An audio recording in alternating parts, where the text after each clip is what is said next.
الله من الشيطان اللعين الرجيم. بسم الله الرحمن الرحيم. الحمد لله رب العالمين بارئ الخلائق أجمعين، والصلاة والسلام على جميع الأنبياء والمرسلين، سيما من سمي في الآفاق بأحمد وفي الأرض بأبي القاسم محمد.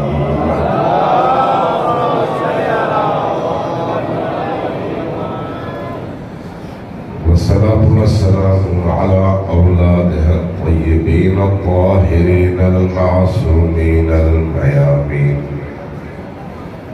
واللعنة الدائمة على أعدائهم أجمعين من يوم عداوتهم إلى قيام يوم الدين.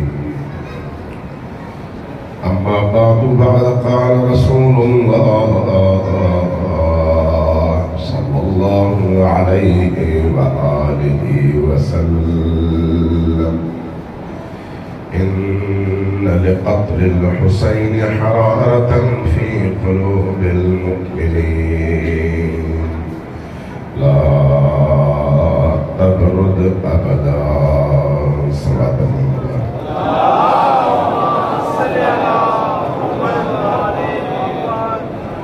اللہ تبارک و تعالیٰ آپ کی اس عزاداری سید الشہداء آمد کو، آپ کی تشریف فرمائی کو، جب تک آپ بیٹھتے ہیں ان تمام لمحات کو، اور جب آپ عزاداری کے بعد واپس گھر جاتے ہیں، ان تمام اوقات کو اپنی بارگاہ میں عبادت شمار فرمائیں۔ عزاداری سید الشہداء اللہ تبارک و تعالیٰ کی طرف سے اپنے محبوب اور مؤمن بندوں کو دیا گیا وہ انعام ہے کہ جس کے مقابلے میں شاید کوئی اور نعمت اتنی مؤثر نہیں ہے جتنی مؤثر عزاداری سید الشہداء۔ چونکہ یہ جو عزاداری ہے اس میں کئی ایسی خصوصیات جو کہیں اور آپ کو نظر نہیں آتی۔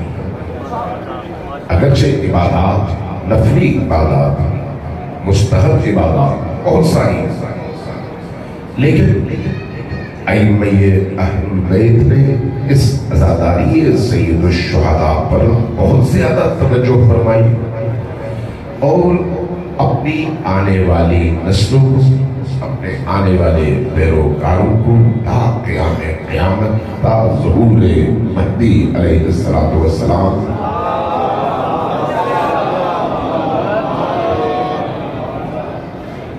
اس عزاداری کے لیے اہتمام کرنے کی، عزاداری کے انعقاد میں پوری کوشش کرنے کی اور عزاداری کو اپنی روح کے ساتھ منعقد کرنے کی جتنی تاکید ائمہ اہل البیت کے ہاں نظر آتی ہے، کسی اور نفلی عبادت کے حوالے سے وہ تاکید نظر نہیں آتی۔ اس کی وجہ کیا ہے؟ اس کی وجہ یہ ہے کہ یہ عزاداری انسان کے اندر زندگی کی حرارت پیدا کرتی ہے۔ یہ عزاداری انسان کی عقلوں کے دروازے کھول کر اس کو صفاحت سے، بے وقوفی سے، کنارہ کشی سے، لا تعلقی سے نکال کر انسانی معاشرے کے اندر اس مقام پر کھڑا کرتی ہے جہاں پر حسین ابن علی کھڑے ہیں۔ یہ عزاداری سید الشہداء صرف عبادت نہیں ہے، عبادات بہت ساری، لیکن عزاداری سید الشہداء عقل تک پہنچنے کا ذریعہ، شعور تک پہنچنے کا ذریعہ، فہم تک پہنچنے کا ذریعہ۔ اگر عزاداری سید الشہداء کسی انسان میں، کسی مرد میں، عورت میں، کسی مرد میں، کسی گھر میں، کسی قبیلے میں، کسی قوم میں زندہ ہو جائے اور اس طرح زندہ ہو جس طرح زینب کبریٰ نے چاہا ہے۔ اگر اس شرط دیکھیں، شرط کے اگر اس طرح یہ عزاداری کسی قوم کے اندر زندہ ہو جائے جس طرح زینب کبریٰ کی تعلیم ہے، جس طرح اہل البیت علیہ السلام کی تعلیم ہے، جس طرح خود عزاداری سید الشہداء کا حق ہے، تو نتیجہ کیا نکلے گا؟ وہ قوم، وہ قبیلہ، وہ فرد جب اس عزاداری کے مکتب سے تعلیم یافتہ ہو کر، تربیت پا کر میدان میں قدم رکھے گا تو وہ فرد جہاں قدم رکھے گا وہ زمین کربلا ہوگی۔ جس زمانے میں وہ اٹھے گا وہ زمانہ عاشورہ کا زمانہ ہوگا۔ اس لیے کہ عزاداری سید الشہداء 61 ہجری کے کربلا سے جڑنے کے اس مکتب کا نام ہے۔ یہ جو زمانہ ہے 1500 سال کا زمانہ، اس زمانے کے گزرنے کے باوجود اس حرارت میں کوئی کمی نہیں آئی۔ آپ دیکھیے نبی کریم نے اپنے زمانے میں یہ فرمایا تھا کہ ان لقتل الحسین حرارتا فی قلوب المؤمنین لا تبرد ابدا۔ اللہ تبارک و تعالیٰ نے میرے اس بیٹے حسین کے قتل ناحق کے حوالے سے ہر اس انسان کے دل میں، ذرا غور کیجئے حدیث کیا ہے، ہر اس انسان کے دل میں جس کے اندر ایمان ہو، فی قلوب المؤمنین، مؤمن اور ہے، مسلم اور ہے، یہ یاد رکھیے۔ اور یہ اصطلاح خود قرآن کی ہے، یہ میری اور آپ کی نہیں ہے۔ یعنی یہ ہم نہیں کہتے کہ کون مسلمان ہے اور کون مومن ہے، ہم نہیں کہتے کہ آیا ہر مسلمان مومن بن سکتا ہے یا نہیں، قرآن کہتا ہے۔ جب کچھ لوگوں نے کہا آ کر وقالت الاعراب آمنا، کچھ عرب بادیہ نشین دیہاتوں کے لوگ آئے رسول پاک کی بارگاہ اور عرض کیا یا رسول اللہ ہم ایمان لے آئے۔ جب انہوں نے کہا ہم ایمان لائے تو نبی کریم نے کچھ نہیں فرمایا، نبی کریم خاموش رہے۔ اللہ نے وحی اتاری، اللہ نے فرشتے کو اٹھا، جس کے جواب میں ان لوگوں کے جو یہ کہہ رہے تھے کہ ہم ایمان لائے، اللہ نے کیا کہا؟ یہ اعراب کہتے ہیں وقالت الاعراب، یہ اعراب کہتے ہیں کہ آمنا، ہم ایمان لائے ہیں۔ قولو، ان سے کہیے کیا؟ قولو، ان سے کہیے اسلمنا، کہ یہ کہے کہ ہم مسلمان ہوئے ہیں، ہم مسلمان ہوئے، ایمان نہیں۔ ولا تدخل الایمان فی قلوبکم، ابھی ایمان تمہارے دلوں میں داخل نہیں ہوا۔ ایمان کا داخل ہونا اور ہے، اسلام کی قبولیت اور ہے۔ اس لیے ہر مومن مسلمان ہے لیکن ہر مسلمان مومن نہیں ہے۔ یہ قرآن کہتا ہے، یہ میں نہیں کہتا، یہ آپ نہیں کہتے، یہ ہمارے علماء نہیں کہتے، بلکہ قرآن کہتا ہے۔ قالت الاعراب آمنا قولوا اسلمنا ولا تدخلوا الایمان فی قلوبکم، ابھی ایمان تمہارے دلوں میں داخل نہیں ہوا۔ اگر ایمان دلوں میں داخل ہو جائے تو انسان کی دنیا بدل جاتی ہے۔ اس لیے اسی آیت کو سامنے رکھتے ہوئے نبی کریم کی اس حدیث پر توجہ دیجیے۔ نبی کریم کیا فرماتے ہیں؟ ان لقتل الحسین حرارتا فی قلوب المؤمنین لا تبرد ابدا، قتل حسین کی وجہ سے اللہ تبارک و تعالی ایک آگ کا شعلہ، ایک حرارت، ایک گرمی، ایک عشق پیدا کرتا ہے، لیکن کہاں؟ ہر دل میں نہیں، ہر مسلمان کے دل میں نہیں، بلکہ اس شخص کے دل میں جس کے دل میں ایمان داخل ہو چکا ہے۔ فی قلوب المؤمنین، اہل ایمان کے دل میں، آگے کیا ہوگا؟ لا تبرد ابداً، یہ حرارت کبھی بھی کم نہیں ہوگی، یہ آگ کبھی بھی بجھے گی نہیں، یہ جو چشمے جوشاں ہے یہ کبھی بھی اس میں کمی نہیں آئے گی۔ کتنے سال گزر گئے؟ 1500 سال، 1500 سال، 1500 سال گزرے نبی کے اس کلام اور تقریباً 1400 سال واقع یہ کربلا، لیکن 1400 سال گزرنے کے بعد یہ جو عشق حسین ہے، حرارت حسین ہے، والہانہ پن ہے، مودت ہے، اپنی پوری ہستی حسین پر نچھاور کرنے کا جذبہ ہے، یہ جذبہ ہر گزرتے دن کے ساتھ اس انسانی معاشرے میں بچنے والے 7.5 ارب انسانوں میں سے اگر 1.5 ارب انسانوں کو الگ کر دیں تو ان 1.5 ارب انسانوں میں نہیں بلکہ انہی انسانوں کے درمیان چھپے ہوئے ان کروڑوں اہل ایمان کے دلوں میں یہ حرارت اس طرح سے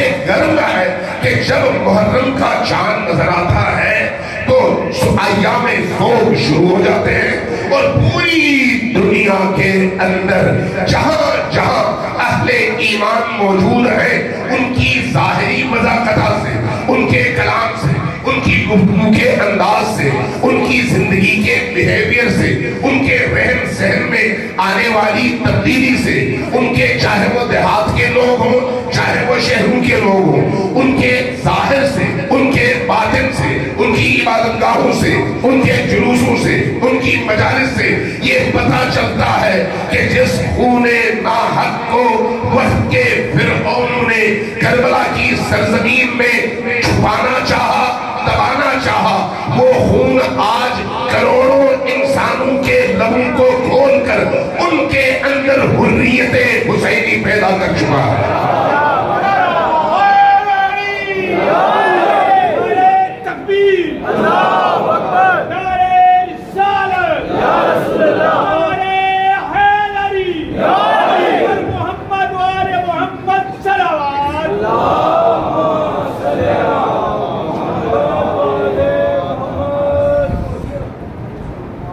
برائے خوشنودی محمد آل محمد بلند تر صلوات۔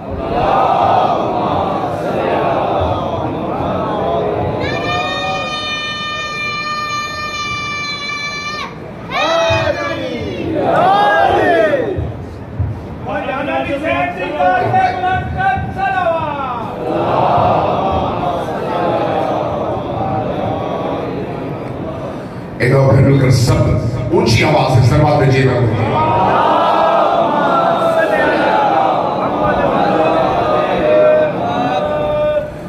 عزاداران حسین، یہ جو مجالس ہے یہ یاد رکھیے، میں مجبور ہوں یہ بات کرنے پر کہ یہ کوئی رسم نہیں ہے، توجہ ہے آپ، یہ رسم نہیں ہے، اس کو رسم سمجھ کرنا ہے، یہ سالانہ روٹین کے ان تہواروں میں سے ایک تہوار نہیں ہے، یہ سمجھ کرنا ہے، یہ فیشن نہیں ہے کہ کوئی کالے کپڑے پہن کر سینہ تان کر اونچی آواز سے لوہے لگا کر یہ بتاتا رہے کہ ہم محرم بنا رہے ہیں، یہ اس تظاہر اور اس خودنمائی کا موسم نہیں ہے، یہ دلوں کو زندہ کرنے کا موسم ہے، یہ عقلوں کو زندہ کرنے کا موسم ہے، یہ شعور انسانی کو بیدار کرنے کا موسم ہے، یہ ضمیر انسانی کو جگانے کا موسم ہے۔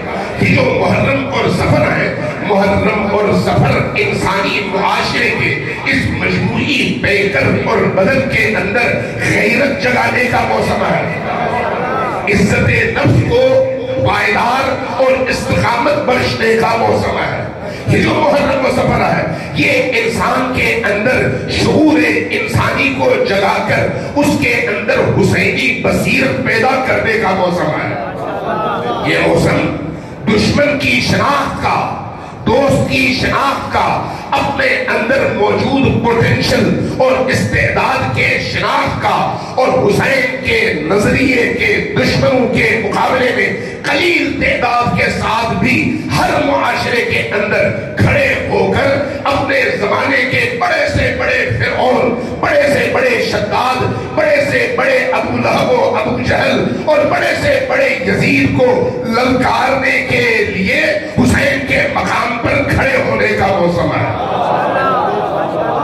یہ صرف رسم نہیں ہے کہ ہم نے سیاہپوشی کی تو آزاداری ہو گئی، آزاداری ہو گئی تو ہم آزاد ہو گئے، نہیں، ایسا نہیں ہے، ایسا نہیں ہے۔ اس کا تعلق ہمارے بدن سے نہیں ہے۔ آزاداری سید الشہداء کا تعلق ہماری روح سے ہے، ہماری سوچ سے ہے، ہمارے ضمیر سے ہے۔ اگر ضمیر مر جائے تو یہ آزاداری دنیا کا ذریعہ ہے۔ سمجھ رہے ہیں کیا کہہ رہا ہوں؟ آپ کی توجہ چاہیے، ذرا دقت کیجئے، تھوڑی سی توجہ دیجئے۔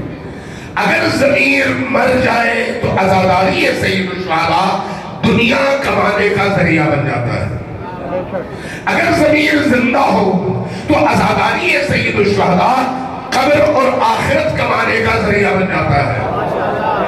آزاداری سید الشہداء قوم کو حسینی بنانے کا مکتب ہے، لیکن بے غیرت اور خاموش تماشائی بنانے کا مکتب نہیں ہے۔ آزاداری سید الشہداء اس لیے انہی مجالس کے ذریعے سے انسانوں کے اندر عام کر کے دلوں کو آپ حسین سے جوڑتے ہیں، دلوں کو۔ یہ ابتدا جب آپ آزاداری کرتے ہیں، میں چونکہ پورے پاکستان میں مختلف اضلاع، مختلف صوبوں میں روز سفر پہ ہوتا ہوں، روز کہیں نہ کہیں اجتماع میں توفیق ملتی ہے جانے کی۔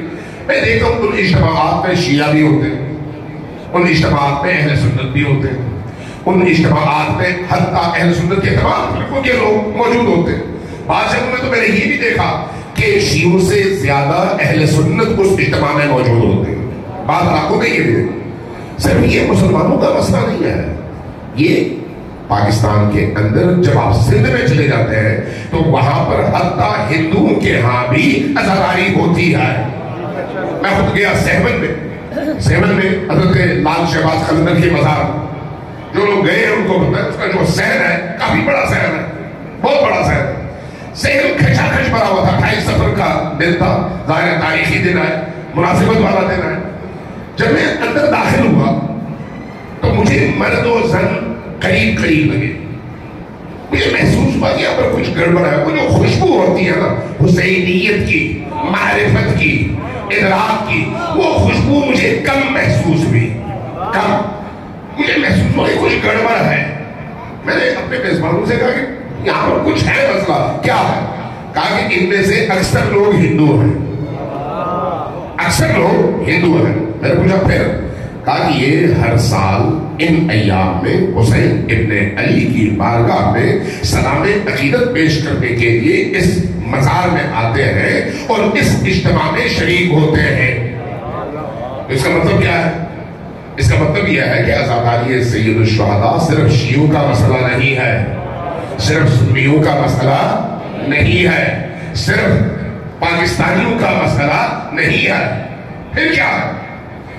حسین ابن علی اس خوشبو کا نام ہے۔ توجہ چاہیے آپ کی، ایک دفعہ صلوات بھیجے پر محمد والے،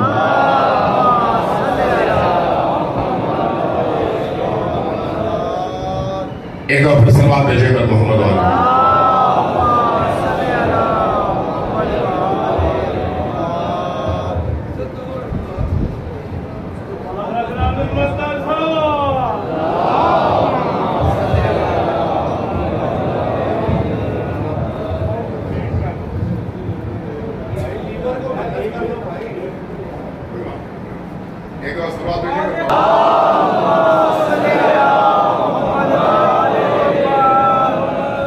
یاد رکھیے میں کیا عرض کر رہا تھا؟ میں عرض کر رہا تھا کہ سید الشہداء اس شمع کا نام ہے، اس روشنی کا نام ہے، اس نور کا نام ہے، اس خوشبو کا نام ہے کہ جس کو دیکھنے کے بعد اگر کوئی شخص حیوان نہ ہو، اگر کوئی شخص جانور نہ ہو تو خود بخود اس روشنی کی طرف جذب ہوتا چلا جاتا ہے۔ اگر کسی حیوان کے سامنے، کسی بکرے کے سامنے، گدھے کے سامنے، گھوڑے کے سامنے، گائے کے سامنے، بیل کے سامنے، کسی سور کے سامنے اگر آپ ایک برتن میں زعفران رکھیں اور دوسرے میں گھاس، اس کو کوئی فرق نہیں پڑتا کہ زعفران کتنا قیمتی ہے اور گھاس کتنا سستا ہے، اس کو اس سے کوئی سروکار نہیں ہے، اس سے صرف پیٹ بھرنا ہے۔ لیکن اگر کسی حکیم کے سامنے یہ دونوں رکھیں تو وہ کہے گا زعفران زعفران ہے بھائی، کیا مقابلہ ہے اس کا اس کے ساتھ۔ اسی طرح جس طرح سے ہم بعض اوقات بڑا تعجب کرتے ہیں جب سنتے ہیں الصلاۃ خیر من النوم، کبھی آپ نے سنا ہوگا کہ تعجب ہوتا ہے الصلاۃ خیر من النوم، نوم یعنی نیند، صلاۃ یعنی نماز۔ وہ جو معراج مومن ہے اس کا مقابلہ نیند کے ساتھ ہے۔ نیند کیا ہے؟ سراپا غفلت، اور صلاۃ کیا ہے؟ معراج مومن۔ اب جو بیل گائے کی طرح سے سوچتے ہیں وہ پھر ایسی چیزوں کو برابر رکھتے ہیں، کہاں نماز، کہاں غفلت کی نیند۔ اس لیے یاد رکھیے اگر کسی چوپائے کے سامنے آپ ایک برتن میں زعفران اور دوسرے میں گھاس رکھیں اس کو کوئی فرق نہیں پڑتا، لیکن زعفران زعفران ہے۔ اگر کسی ایسے کم عقل کے سامنے آپ یہ بات کریں تو اس کو یہ بات سمجھ نہیں آئے گی، لیکن اگر کسی میں شعور ہو، کسی میں ادراک ہو، کسی میں فہم ہو تو وہ کبھی بھی گھاس اور اس کا مقابلہ زعفران کا نہیں کرتا۔ یہ کہاں وہ کہاں؟ حسین ابن علی کا ذکر نور ہے، حسین ابن علی کی مجلس نورانیت ہے، حسین ابن علی کی مجلس انسانی ضمیر کی بیداری کی اکسیر اور دوا ہے، حسین ابن علی کی مجلس ہر درد بے دوا کی دوا بھی ہے، اس کا علاج بھی ہے، حسین ابن علی کی مجلس مردہ قوموں کے زندہ کرنے کا سبب ہے، حسین ابن علی کی مجلس بے غیرت انسانوں کو غیرت مند بنانے کا سبب ہے، حسین ابن علی کی مجلس ان بزدلوں کو شجاعت کی اس منزل تک پہنچا کر ان کے اندر حریت، بہادری، شجاعت، حمیت، غیرت، عزت نفس اور قربانی کے عظیم جذبات بھرنے کا ذریعہ ہے۔ کہاں حسین کی عزاداری، کہاں دیگر مجالس؟ دونوں کے درمیان آسمان زمین کا فرق ہے۔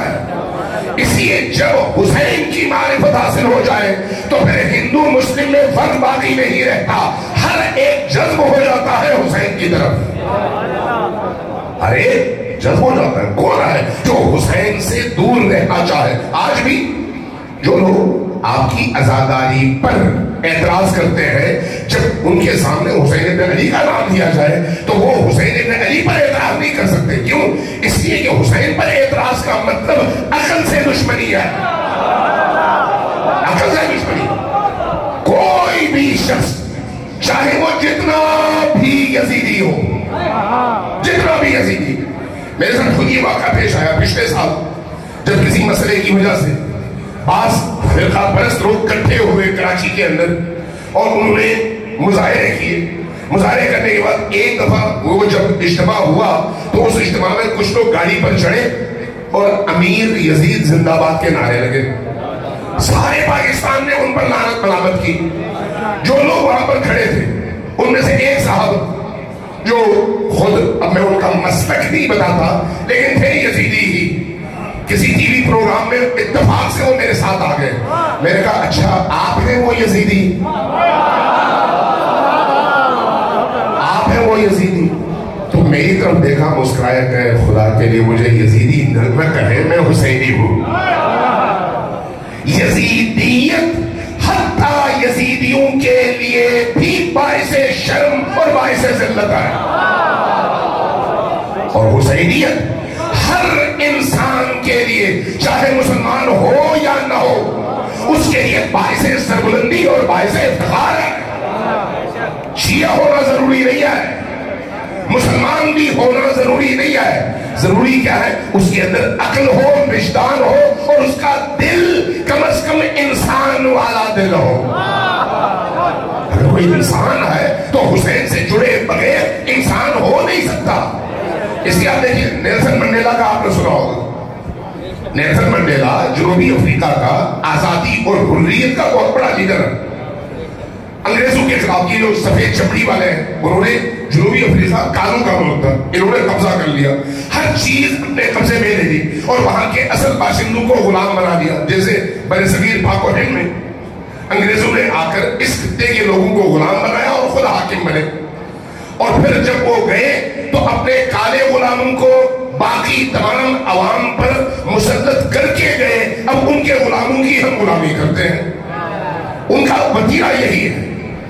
لیکن اس وقت جنوبی افریقہ میں جب یہ آزادی کی تحریک اٹھی تو اس آزادی کی تحریک کا علمبردار کون ہے؟ Nelson Mandela. نیلسن منڈیلا 27 سال جیل میں رہا، 27 سال، چوری کے جرم میں نہیں، ڈاکے کے جرم میں نہیں، کرپشن کے جرم میں نہیں، کس جرم میں؟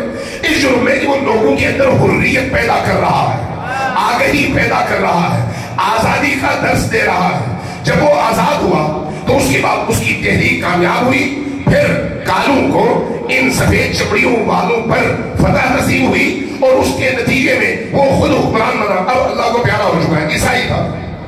اس سے انٹرویو کیا گیا، انٹرویو میں پوچھا گیا کہ بتائیے آپ نے یہ جو حریت ہے، یہ جو آزادی ہے، یہ جو سربلندی کا رستہ ہے، یہ جو تمام مصائب، تمام مشکلات اور تمام تر امتحانات میں کھڑے رہ کر مقابلہ کرنا سیکھا ہے، یہ کہاں سے سیکھا؟ یہ کہاں سے سیکھا؟ اس نے کیا کہا؟ کہا کہ میں نے تاریخ انسانی کے بڑے بڑے ہیروز کی زندگی کا مطالعہ کیا، میں نے دیکھا کہ حریت کا، شجاعت کا، سربلندی کا، ایثار کا، غیرت کا، حمیت کا اور انسانیت کا اگر کوئی علمبردار اور امام ہے تو وہ حسین ابن علی ہے۔ لبیک یا حسین، لبیک یا حسین، لبیک یا حسین، لبیک یا حسین، لبیک یا حسین، لبیک یا حسین۔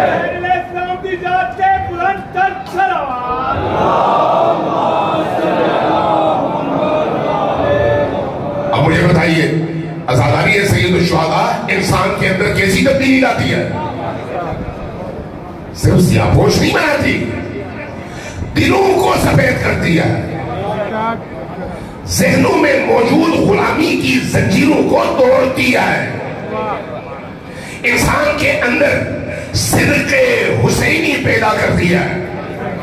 حسین کائنات کے سچے ترین انسان، حسین کی سچائی اور حسین کی صداقت انسان کے اندر پیدا کرنے کا ذریعہ یہی عزاداری سید الشہداء ہے۔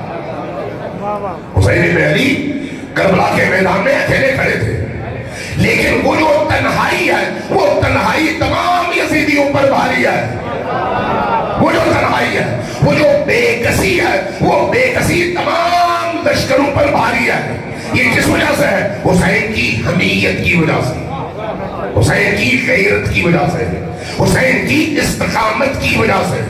اس لیے جب آخری وقت آتا ہے حسین ابن علی کیا کرتے ہیں؟ حسین ابن علی سجدریز ہوتے ہیں۔ سجدریز آدمی کب ہوتا ہے؟ جب شکر کا مقام ہو۔ یہ ذہن میں رکھیے گا، سجدہ سجدے شکر ہے، شکرانے کے اس سجدے کے موقع پر حسین کس ماحول میں ہے؟ ان کے تمام ساتھی، تمام بھائی، تمام بچے، تمام جانثار سب شہید ہو چکے ہیں، حسین اکیلے اور اکیلے بھی زخموں سے چور ہیں، لیکن اس کیفیت میں اپنی پیشانی زمین پر رکھ کر جو اللہ سے ناز و نیاز کرتے ہیں، جملے بولتے ہیں، وہ جملے کیا ہیں؟ وہ جملے کیا ہیں؟ وہ جملے انسانی معاشرے کو بتاتے ہیں کہ حسین کتنا اونچا ہے۔ رضن برضاک بارگاہ، چونکہ میری اس قربانی سے تیرا دین بچتا ہے اور تیرے دین کے بچنے سے تو خوش ہوتا ہے لہٰذا میری قربانی پر چونکہ تو خوش اور راضی ہے تیری خوشی پر میں خوش اور راضی ہوں. کتنا عظیم مقام ہے, کتنا عظیم مقام ہے. یہ کہاں سے ہمیں ملتا ہے؟ اسی عزاداری ہے سید الشہداء سے, اسی عزاداری ہے سید الشہداء سے. زینب بنت حسین, زینب بنت علی, کہاں؟ دمشق کے دربار میں.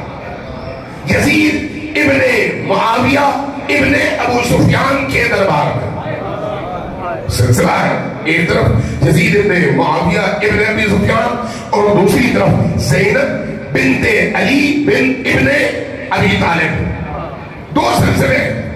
یہاں پر یزید کے مقابلے میں زینب سلام اللہ علیہا جب کھڑی ہوتی ہے, ان کے کلمات دیکھیں, رونا ان کی مظلومیت پر وہ ایک الگ چیپٹر ہے, لیکن اسی رونے کے اندر جس چیز کا خیال رکھنے کی ضرورت ہے وہ کیا ہے؟ ان کی عظمت, ان کی حمیت.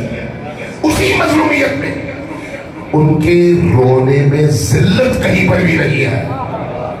توجہ میں کیا کہتا ہوں؟ جو قابل غور نکتہ ہے وہ یہ ہے کہ جب ہم حسین پر روتے ہیں تو باقی کسی اور پر رونے اور حسین پر رونے میں آسمان زمین کا فرق ہے. کسی کو آپ نے تھپڑ مار دیا, آپ نے تھپڑ مارا, وہ درد سے بھی اور اپنی بے عزتی سے بھی رو رہا ہے. وہ اس رونے میں عزت محسوس کرتا ہے یا ذلت؟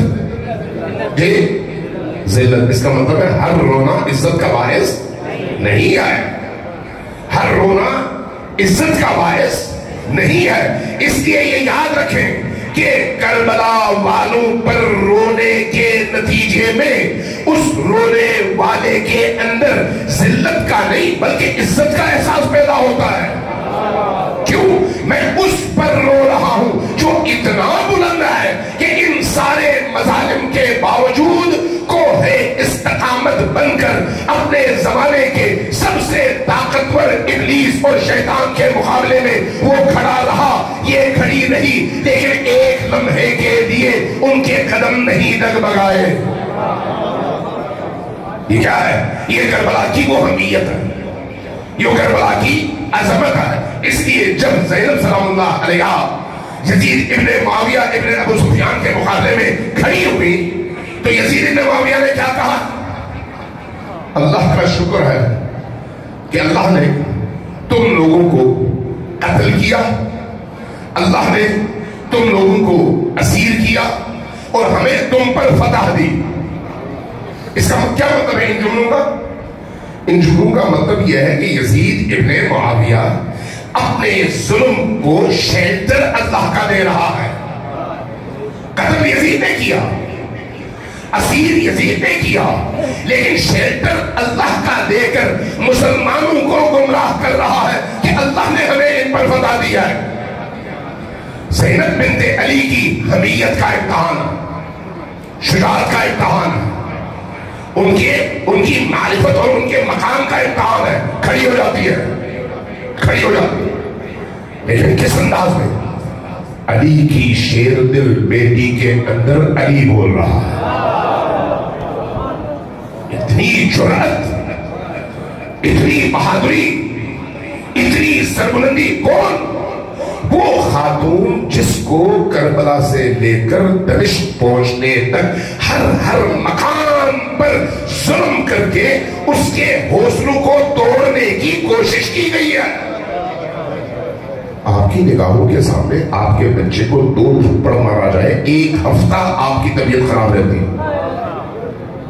صرف 2 تھپڑ مارا جائے آپ کے بچوں کو آپ کی نگاہوں کے سامنے. آپ یہاں پر اکثر خبریں سنتے ہیں کہ انہی بچوں کی لڑائی میں کسی بڑے نے بچے کو تھپڑ مار دیا, آپ نے آ کر اس کو گولی مار دی. حیرت کا والا نہیں کرتی. لیکن کربلا سے لے کر دمشق تک اس پورے سفر میں ہر روز یہ جو اسیر ہے یہ ایک دفعہ قتل نہیں ہوئے, ہر روز قتل ہوئے, ہر روز زندہ ہوئے, ہر لمحے قتل ہوئے پھر زندہ ہوئے. کیوں؟ اس لیے کہ ہر وہ ایکٹ اور وہ قدم جو ظالموں نے انجام دیا ان کے قتل کا باعث تھا. کربلا میں جو لوگ شہید ہوئے وہ ایک ہی دفعہ شہید ہوئے, ایک ہی دفعہ. لیکن زینب اور آل زینب, زینب اور آل علی, آل حسین, یہ دمشق تک پہنچتے پہنچتے ہر روز کئی دفعہ قتل ہوتے تھے. اب آپ اس سے اندازہ لگا لیں کہ اتنا پریشر, اتنا ظلم, اتنی زیادہ ان کے حقوق پر ڈاکہ, ان کے احترام کو پامال کیا جانا. لیکن اس کے باوجود جب دربار یزید میں حضرت زینب کے سامنے یزید اللہ کو درمیان میں لا کر کہتا ہے کہ اللہ نے یہ کیا, تو حضرت زینب کھڑی ہو جاتی ہے, خاموش بھی رہتی ہے. کیوں؟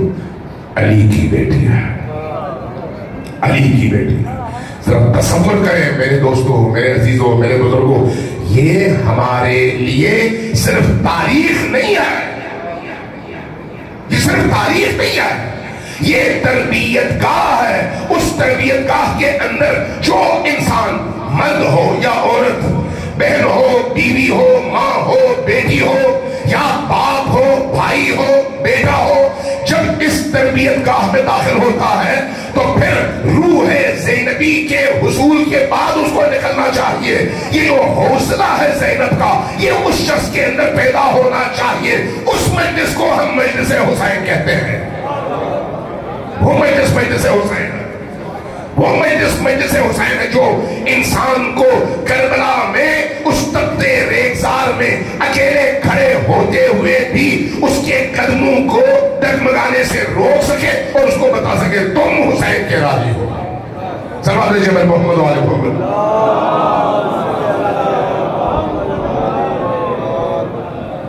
حضرت زینب سلام اللہ علیہا کھڑی ہوئی, کھڑے ہو کے کیا فرمایا؟ یبنت طلقا.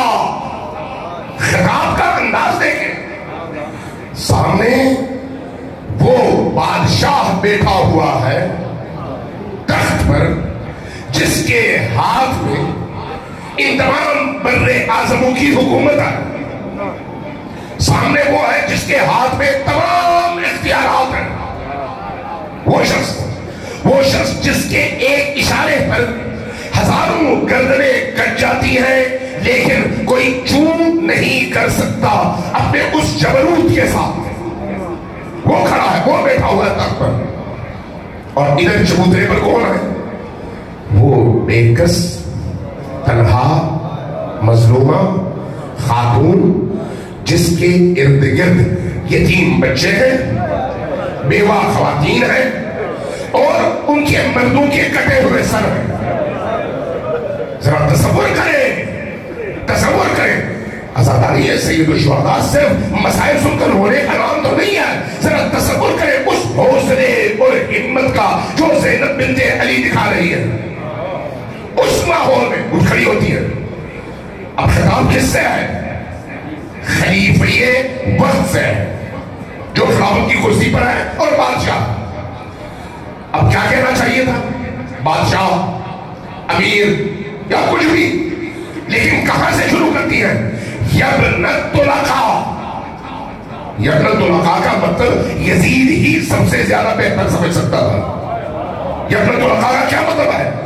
تم تو وہ ہو جس کے باپ, دادا, ماں, دادی اور تمہاری پوری نسل کو نبی کریم یعنی میرے نانا نے تب ان کی جان بخشی کی جب فتح مکہ ہوا. تمہاری گردنیں کٹنی تھی اور تمہارے پاس کوئی رستہ نہیں تھا, تب تمہیں آزاد کر دیا.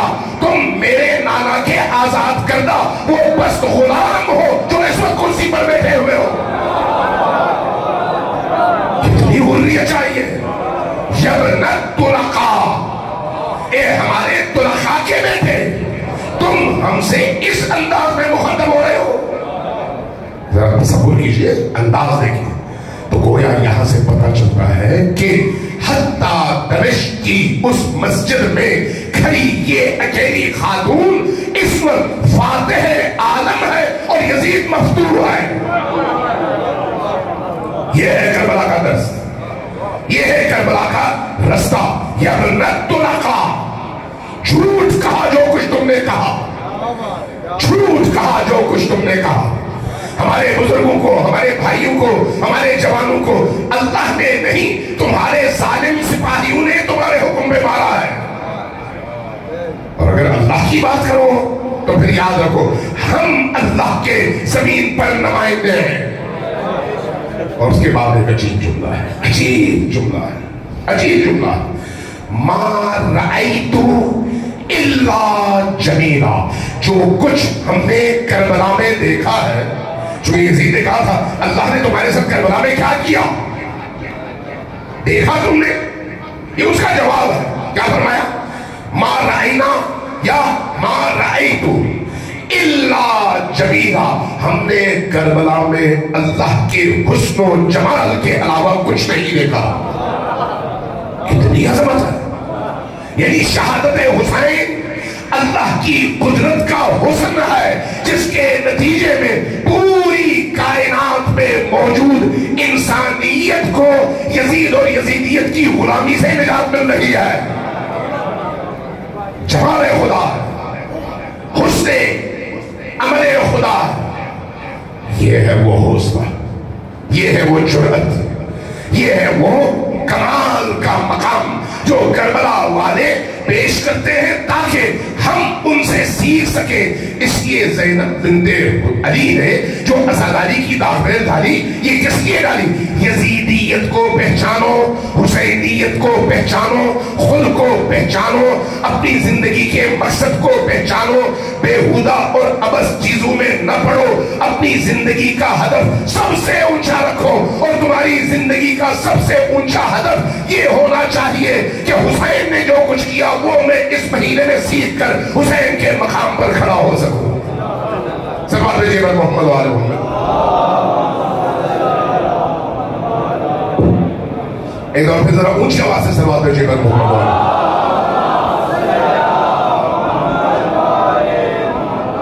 جو لوگ تھکے ہیں وہ ذرا اونچی آواز سے سلوات بھیجیے.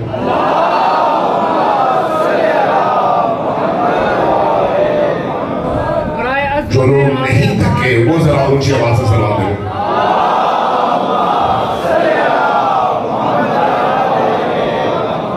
عزیزان گرامی، کربلا کے واقعے کو دیکھ کر بعض اوقات جب یہ باتیں ممبر سے کوئی کرے تو لوگ کہتے ہیں کہاں حسین، کہاں ہم، اور یہ کہہ کر اپنے لیے چور دروازہ تلاش کرتے ہیں.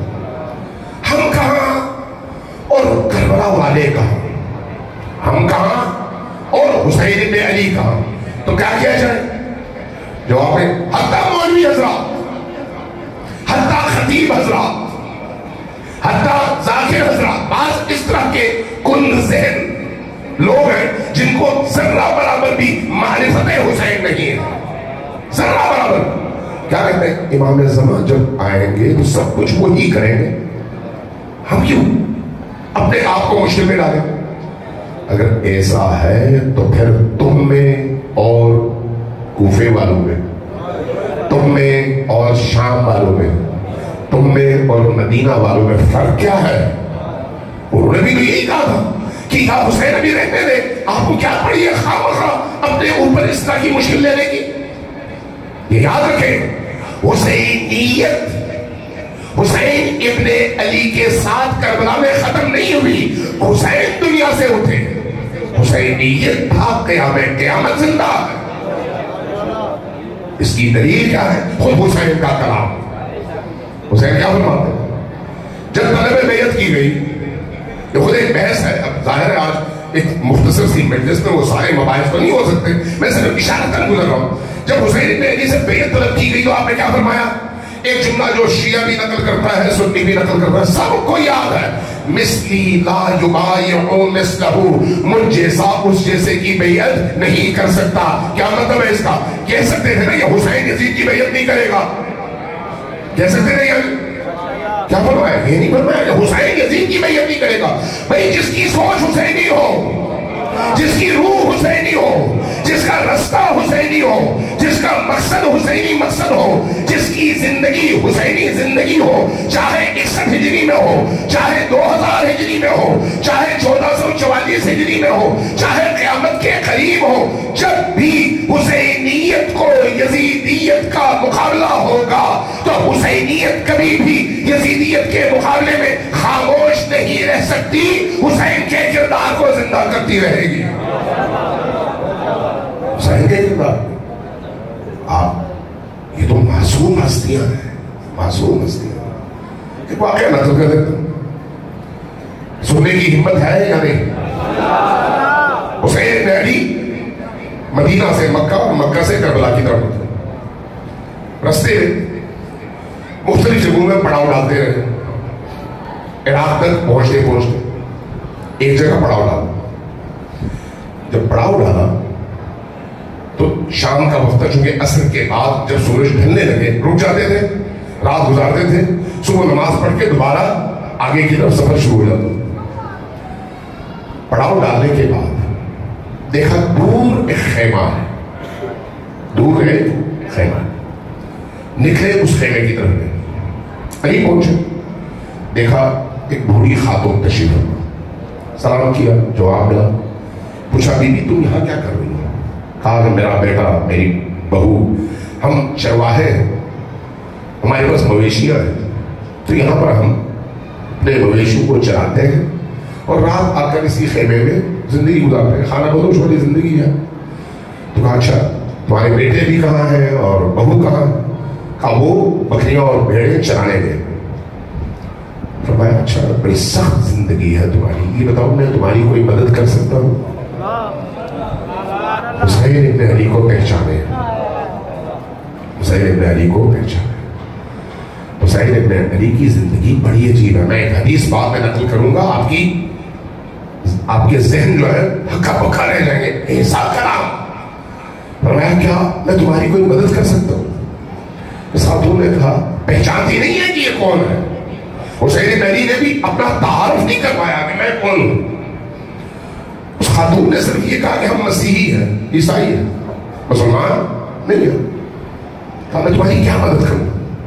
فرمایا کہ یہاں پر ہمارے پاس پانی جو ہے وہ کھارا ہے، میٹھے پانی کے لیے بہت دور جانا پڑتا ہے، لاتے ہیں تو ہفتہ بھر وہ استعمال کرتے ہیں، ختم ہو جاتا ہے، دوبارہ جا کے وہاں سے پانی لانا پڑتا ہے، بس یہ ہماری مشکل ہے، باقی اللہ کا شکر ہے سب کچھ ٹھیک۔ فرمایا مجھے لے کے چلو کنویں کے پاس۔ کنویں کے پاس آئے، اپنا لعاب دہن کنویں کے پانی میں ڈالا، پانی میٹھا ہو گیا۔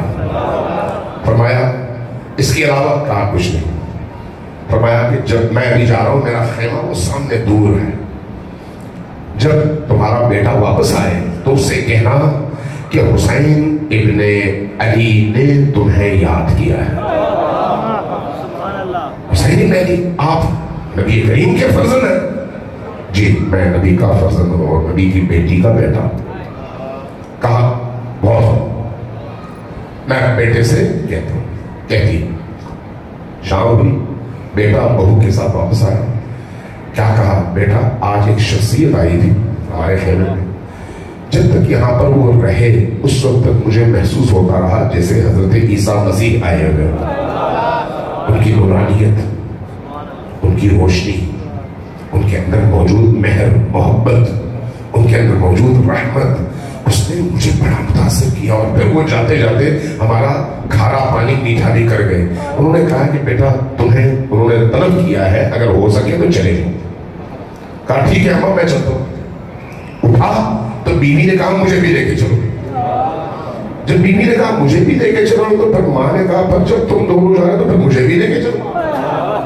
تینوں اٹھے اور پہنچے خیمہ حسین۔ امام حسین علیہ السلام نے استقبال کیا، بٹھایا، جو کچھ حاضر تھا پیش کیا، جو کہ مہمان پھر کریم ہے، وہ جو کریم ذات ہے وہ کسی کو محروم نہیں کرتی۔ بٹھایا، بٹھانے کے فرمایا کہ دیکھو میں نبی کا اس وقت کائنات میں اکلوتا فرزند ہوں جس نے نبی کی آغوش میں پرورش پائی ہے۔ اس وقت یہ ظلم ہو رہا ہے، یہ اسلام کی دھجیاں اڑائی جا رہی ہیں، اس لیے میں جا رہا ہوں عراق کی طرف تاکہ اس کا مقابلہ کروں۔ میں تمہیں دعوت دیتا ہوں کہ تم میرے ساتھ چلو. وہ کیا ہے؟ مسلمان میں کیا ہے؟ مسیحی ہے. اس نے فوراً قدم پکڑ لیے اور عرض کیا کہ مولا مجھے مسلمان کیجئے، میں کلمہ پڑھنے کو تیار ہوں. آپ نے کلمہ پڑھایا، اس نے کلمہ پڑھ لیا، اس کی بیوی نے بھی کلمہ پڑھ لیا، ماں نے بھی کلمہ پڑھ لیا. اس کے بعد یہ قافلہ چل پڑا آگے. اب ذرا سوچئے اس قافلے کو مسلمان ہوئے کتنی دیر ہوئی ہے؟ کربلا تک پہنچتے پہنچتے 8 دن بھی نہیں گزرے. یہ 3 افراد مسلمان ہو چکے. 8 دن میں ان کی کتنی تربیت ہوئی ہوگی، لیکن دل پاکیزہ تھا. دل مدینہ میں وہ لوگ جنہوں نے کم از کم 50 سال کعبۃ اللہ کے سائے میں مدنی اس تربیت گاہ میں زندگی گزاری تھی، لیکن دل صاف نہیں ہوئے تھے، حسین کا ساتھ دے نہیں سکے.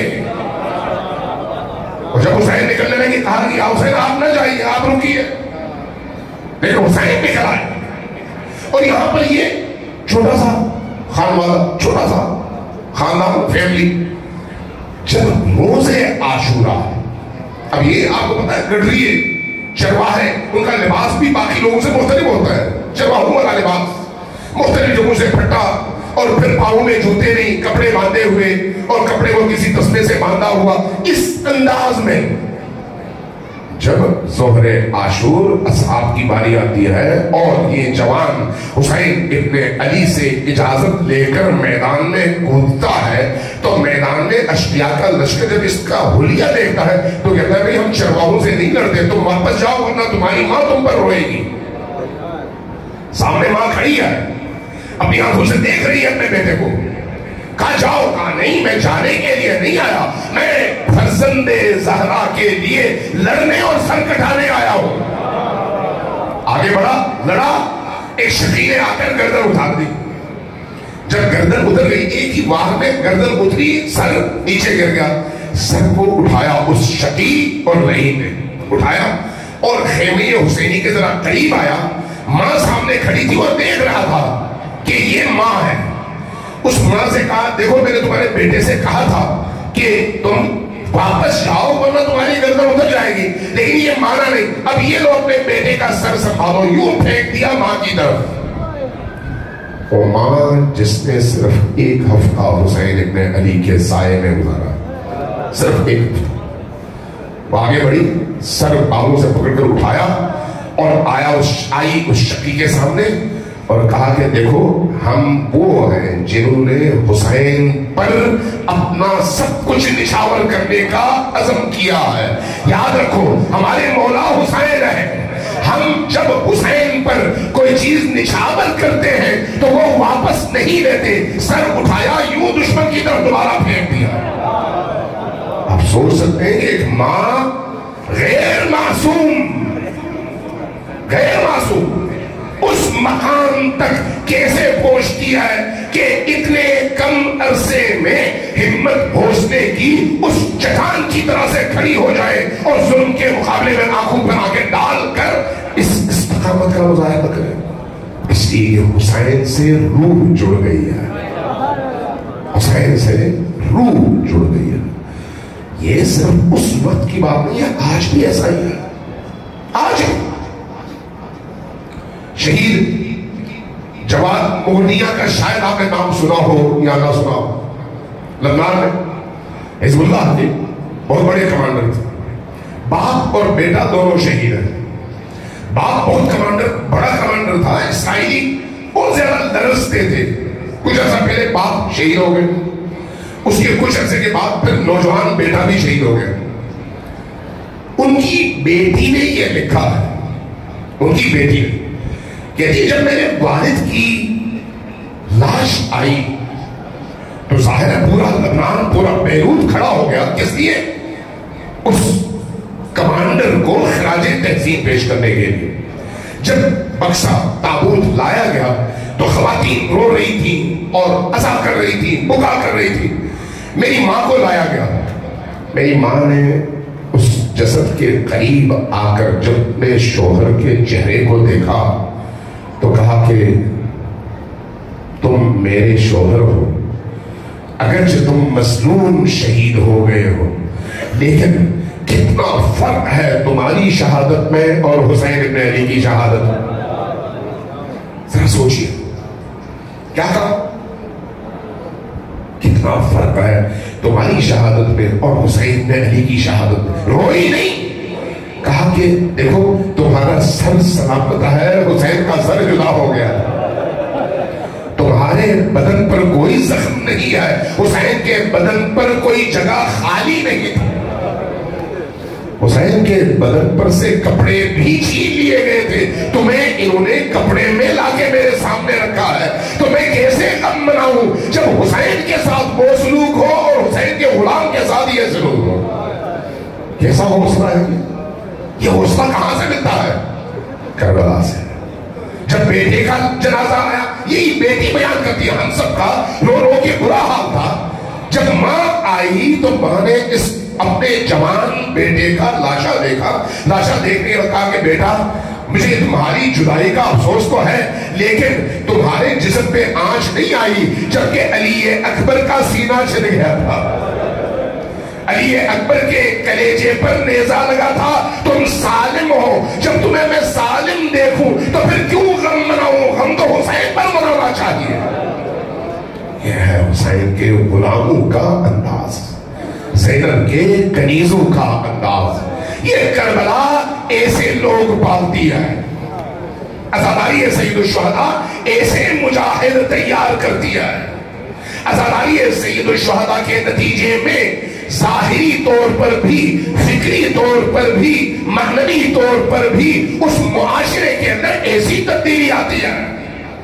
اس لیے کوشش کریں عزائے کربلا کو، عزاداری سید الشہداء کو اس طرح سے منعقد کریں کہ وہ روح ہمارے اندر زندہ ہو جائے۔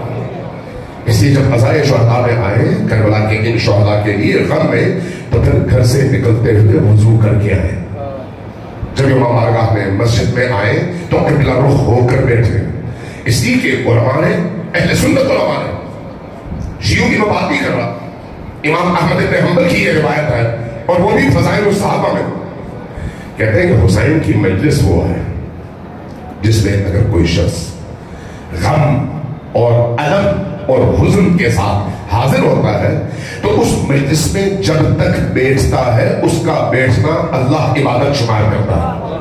کون؟ امام احمد بن حنبل، اہل سنت محدث، روایت نقل کرتے ہیں اور پھر کہتے ہیں جتنی دیر وہ شخص اس مجلس میں بیٹھتا ہے اور سانسیں لیتا ہے، اللہ اس کی سانسوں کو تسبیح شمار کرتا ہے۔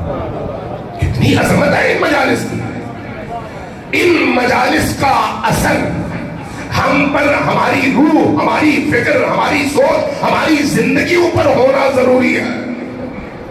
یہ ہے وفاداری ہے اور اس کا اثر اس عالم پر بھی ہے۔ تھک تو نہیں گئے اگر میں دو واقعات بیان کرنا چاہوں،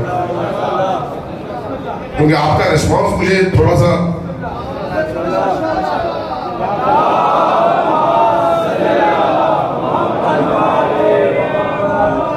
دو چیزیں میں بیان کرتا ہوں جن کو سننے کا وہ ہے شوق، ابھی اسٹیمنا ہے، وہ ذرا اونچی آواز سے سوال دے جائیں۔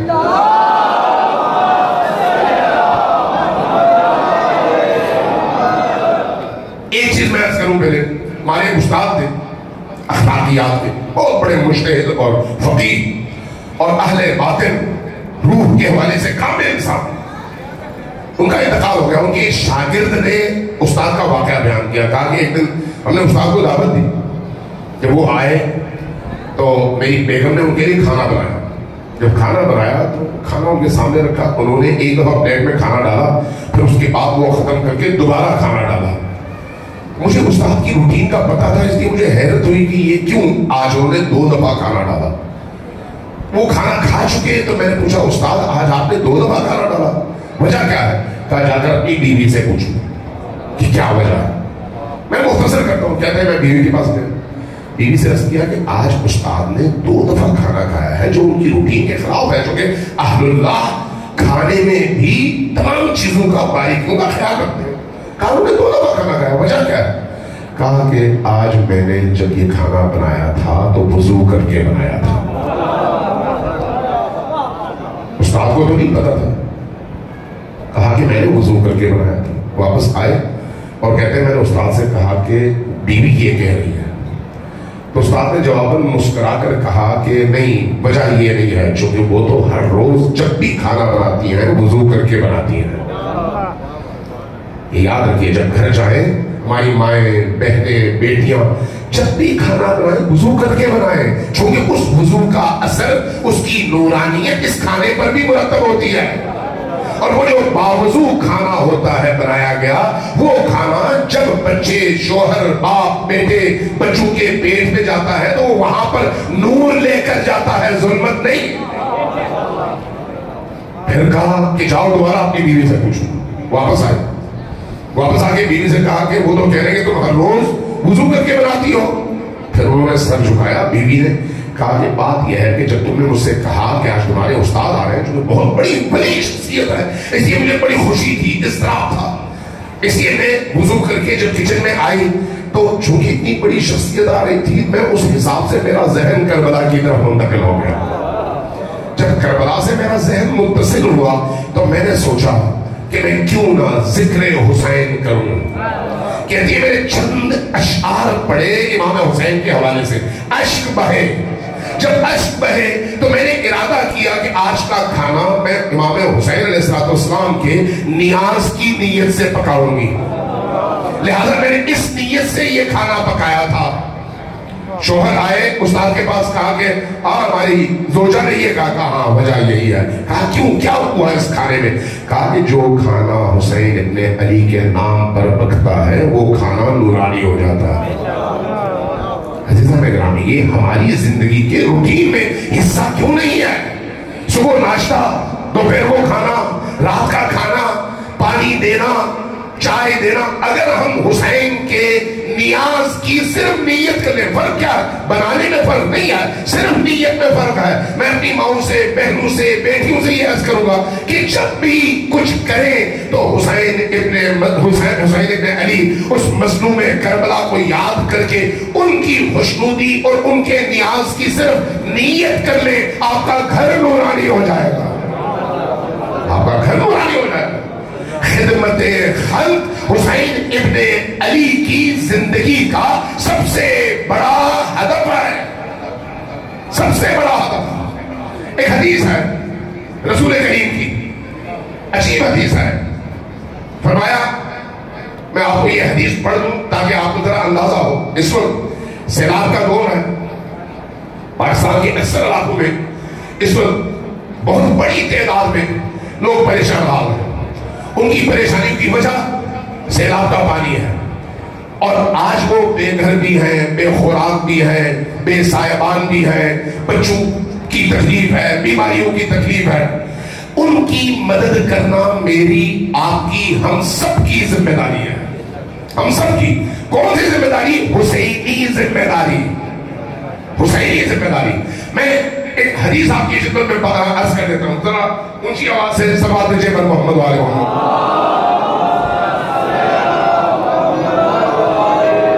فرمایا، من سعی فی حاجت مؤمن فی حاجت اخیہ المؤمن، جس شخص نے اپنے کسی مومن بھائی کی مشکل دور کرنے کے لیے کوشش کی، کوشش دور کرنا بات کا مرحلہ ہے، صرف کوشش کی، فَكَأَنَّمَا، وہ ایسے ہے جیسے عبد اللہ، اس نے اللہ کی عبادت کی ہو، کتنے عرصے؟ 9,000 9,000 سال۔ کتنے؟ 9,000 سال جس نے اللہ کی عبادت کی ہو، ایک مومن بھائی کی مشکل کو دور کرنے کے لیے کوشش کا ثواب 9,000 سال عبادت سے زیادہ ہے۔ اب وہ عبادت کیسی؟ رسول کریم نے فرمایا کہ صائماً نہارہ، وہ 9,000 سال جس میں